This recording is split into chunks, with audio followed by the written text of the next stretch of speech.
Hey guys, welcome back to my channel. As you see where I am,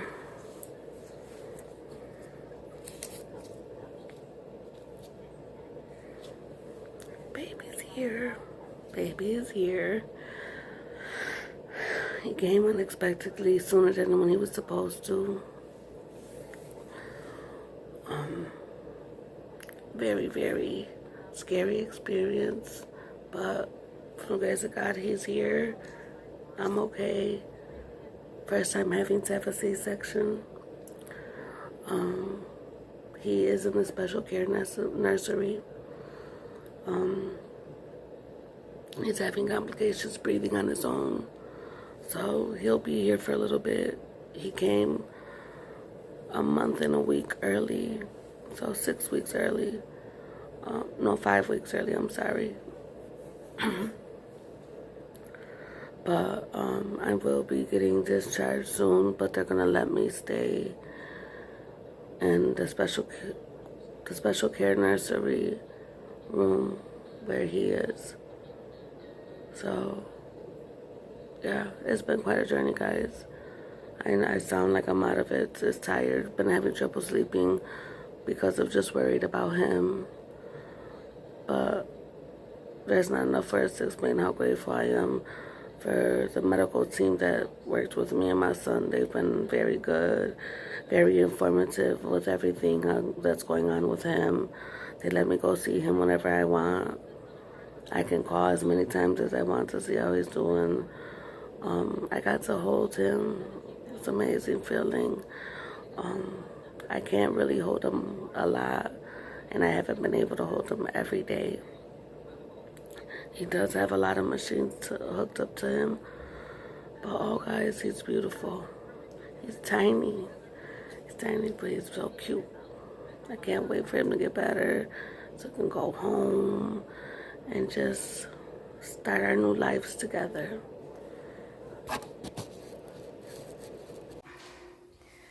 Hey beautiful people, welcome back to my channel. And finally I'm in to finally finish the last part of this video. So as you guys know, I did have the baby. I'm back at home. Through the pregnancy, I was diagnosed with placenta previa. For those of you who don't know what that is, that's when the placenta's down covering your cervix. So any woman that experiences that during pregnancy, they would not be able to give birth naturally because it's dangerous for the baby and it's dangerous for the mother as well, because the baby will lose lots of blood and the mom can hemorrhage. So moving along, I had an appointment on June 25th. It was my regular stress test. And went to the appointment, left.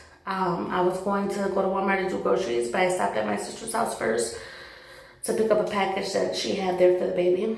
And I don't know if it was just God or whatever, but I was sitting on the porch, and when me and my mom proceeded to walk inside the house, I felt this big plop. Like, I mean, it sounded like, for me, I felt like I heard it. It sounded like if something just, like almost like a clap, but it was more of a thump. And I started bleeding. It was falling down my legs and stuff. But from the grace of God, I was wearing a panty liner, so I don't think it was able to fall out as fast as it possibly could have. My mom kept saying, I think it's your water. I'm like, no, I feel like it's blood. And eventually we started seeing it because I had flip-flops on, and it went, as it leaked through my pants, you could see the blood. So they rushed me in an ambulance. I went right back to the hospital where I just came from. There was like 8 doctors waiting right for me in the triage in the maternity floor. And they wasted no time. They started handling and taking care of me, putting IVs in each arm. You know, the nurse was like discussing paperwork. She was like, we are going to do emergency cesarean. They were like doing an ultrasound at the same time. Like, there was so much, and I felt like I could hear everything, but I couldn't hear everything. Like, my mind was just like, is this really happening? I'm about to have my baby. I'm by myself because of the coronavirus. I had to go through it by myself. So that part kind of sucked a lot because there was nobody there to hold my hand. There was nobody there to tell me it was okay. There was nobody to be there right when the baby came out. None of that. So he was born at 12:59 p.m. in the afternoon, and I got to hear him cry, but he cried for a very short amount of time. I mean, seconds, very few seconds, and I just kept asking, "Is he okay? Is he okay?" Nobody would answer me. Then some people were like, "Oh, yeah, they're just taking care of him. They're monitoring him." Then finally, a doctor walked over to me because I didn't hear anything for a long time, and explained to me that he was having breathing complications and they had to rush him to the special care nursery. My initial reaction was to start screaming because, again, this is my fourth time going through this. Never had to have a cesarean, never had a horrible pregnancy in that kind of condition with difficult medical stuff, because I also was diagnosed with a digestive diabetes. I had high blood pressure. I mean, it was a very rough pregnancy. So very different experience this time around, and I was just scared. I was like, I didn't even get to see what my son looks like, and just all these crazy thoughts, you know. So then, as time went on, they put me in the recovery room and stuff. Another nurse came down and talked to me and told me, you know, it's just his breathing levels. He can't breathe on his own and stuff like that, and explained it to me.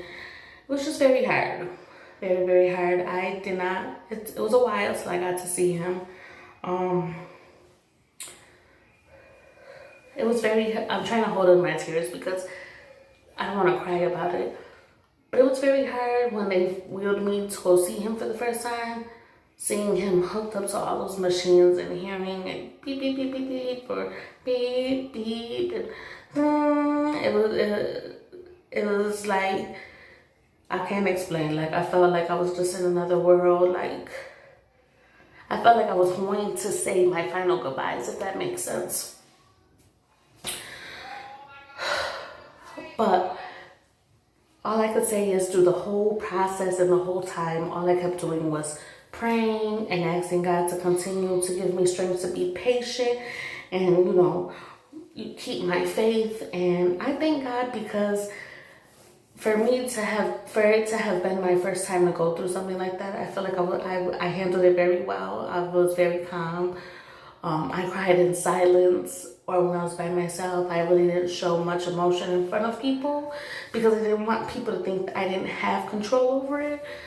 Because people are just, you know, so quick to have judge opinion when you show the emotional side after just having a baby.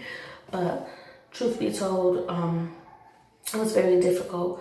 They tried to release me out, and I said, I am not leaving here without my baby. And they told me, you know, he was going to be there for a little while.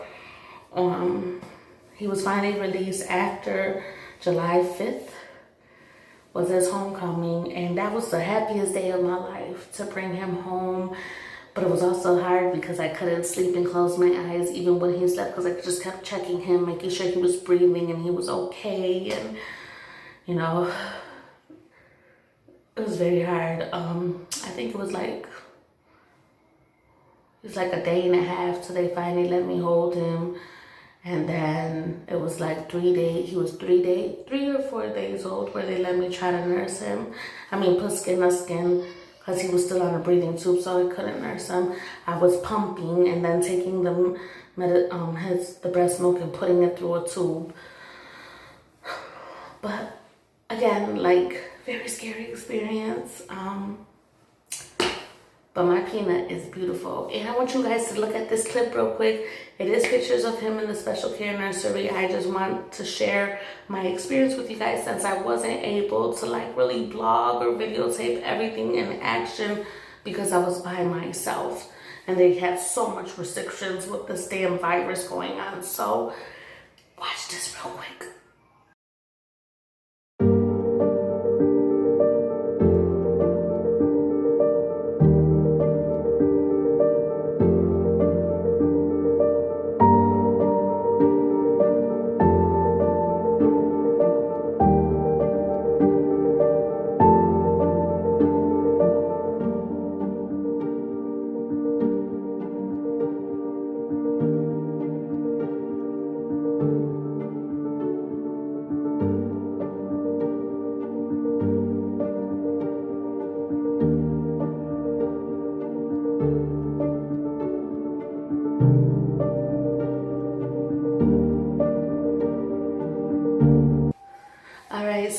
Alright guys, so as you've seen, that's my peanut.